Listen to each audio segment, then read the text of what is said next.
به نام خدایی که جان آفرید، سخن گفتن در زبان آفرید. اما بعد، السلام علیکم و رحمت الله و برکاته. پدران و مادران و برادران و خواهران اهل اسلام من، بنده امروز خواستم یک قصه دیگری و خیلی تاثیر بخش برای آن برادران و خواهرانی که به قدر پدر و مادر نمی رسند بیان کنم. و البته اگر در وقت گفتن این قصه اگر به خطا گیر دیم، الله سبحانه و تعالی مرا مغفرت کند و از همه شمایان معذرت میخواهم. یک مرد دارای همراه همسرش 4 نفر فرزند داشت و آنها صاحبی یک بینایی با حشمت سیاه‌شانگی بودند و شاد و خرسند زندگی میکردند و در خانه خود 2 نفر کارگر، یعنی یک زن و شوهر را کار میفرمودند. و این زن و شوهری که در خانه این مرد دارا کار میکرد از داغ فرزند میسوخت، یعنی از داغ بی فرزندی فقط بر درگاه الله سبحانه و تعالی گریه و ناله زیاد میکردند. مرد دارا که صاحب 4 فرزند بود خیلی خرسند آنها را با مهر و محبت و حسایت سال تا سال به وای میرسانید و پی در پی آنها را صاحب کسب و کار و صاحب عائله و خانواده میکرد. خلاصه از بین چند وقت میگذرد. روزی مادر این فرزندان بیمار میشود. مرد همسرش را گرفته به بیمارخانه نزدیکترین در حال میبرد و از اونجا میگن که از حساب اونی که مهر فرزندی نیست، یعنی که مهر ندیده است، مادر بسیار دقت میشود. حساب بسیار دقت شدن دلش کمی بیمار شده است. پدر در حال به فرزندان زنگ میزند و هر یکی آنها میگن پدر الحال من فلان کار دارم، این کار دارم، وقتی رفتن ندارم. هر یکی این را همسر اون مردی که فرزند نداشتن مشاهده میکرد. باذن الله تعالی با مدد الله تبارک و تعالی با اون مهنت شفاکاران مادر کمی هم باشد سلامتیش خوب میگردد و زن و شوهر به خانه برمیگردند. از بین بسیار وقت میگذرد لیکن هیچ از فرزندان درکی نیست. هر یکی اونها به کار خود بندند و از فکر پدر و مادر یک لحظه هم فکر نمی کنند. پدر و مادری که صاحب 4 فرزند بود و امروز از هیچ یک اونها مهر نمی بیند ضیق می شود. بعدم اون مصرعی که شاعر میگه جهان ای برادر نماند به کس، دلن در جهان آفرین بند و بس، مکن تکیه بر ملک و دنیا و پشت، که بسیار همچو تو پرورد و کشت. چو قصد رفتن کند جان پاک، چه بر روی تخت مردن چه بر روی خاک. واقعا دنیا این سر و سولت از سر هر یک ما و شما میماند. و این پدری که صاحب 4 فرزند بود از این فرزندان هیچ مهری ندید. گفتی یا الله چه روز سختی. از بین بسیار وقت گذشت و خواست که فرزندانش را با دیگر راه بسنجد و روزی تلفن موبیلی را گرفت و به هر یک فرزندان گفت فرزندان من، مادرتان بیماری سخت است و یقین است که شاید با امر تعالی ترک این دنیا کند.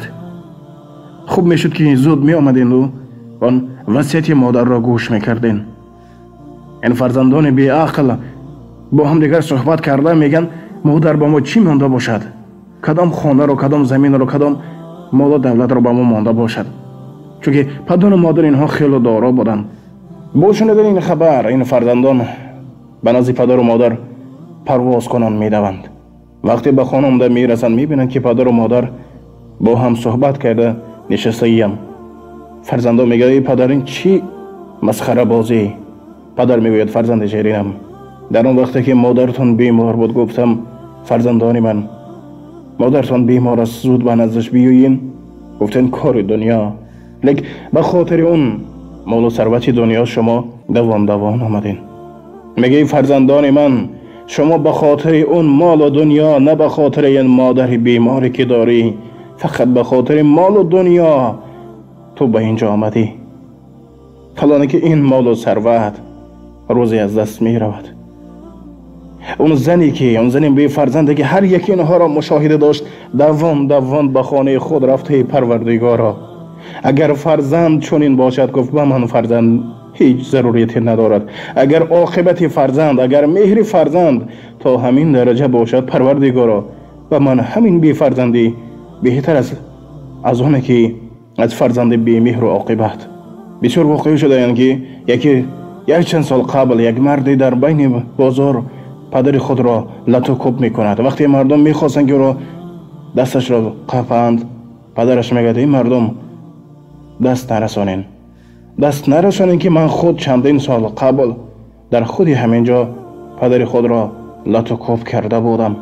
آخه برادری من، ای خواهر من، جهان ای برادر نماند به کس. ای بنده خدا، ای فرزند آدم، ما همه گناهکاریم، همه خطاگی داریم، لیکن الله میبخشد اگر که توبه کنیم. لیکن این دنیا به هیچ کس نمیماند، زیرا که الله میگه کل نفس ذائقة الموت.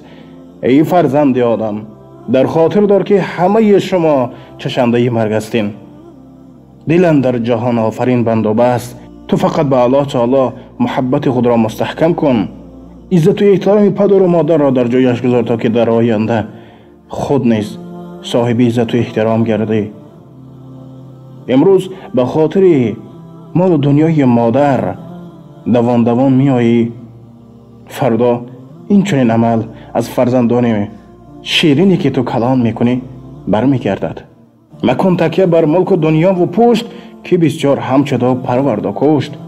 ای انسان خوب، با اون کسب و اون کار و اون مال و دنیایی که داری تکیه مکن، چون که از تو دیده داراتر و از تو دیده باقوتر رو الله تعالی آفرید و بعدا بسر اونها نیز مرگ را آورد. چو قصد رفتن کند جان پاک، چه بر روی تخت مردن چه بر روی خاک.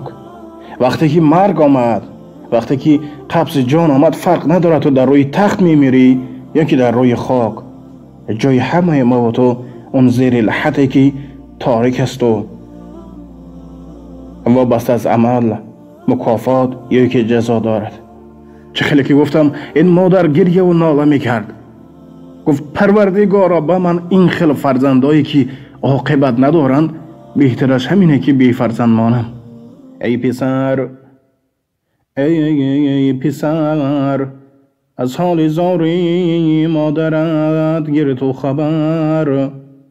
در دمی پیری او را مکن تو در بدر.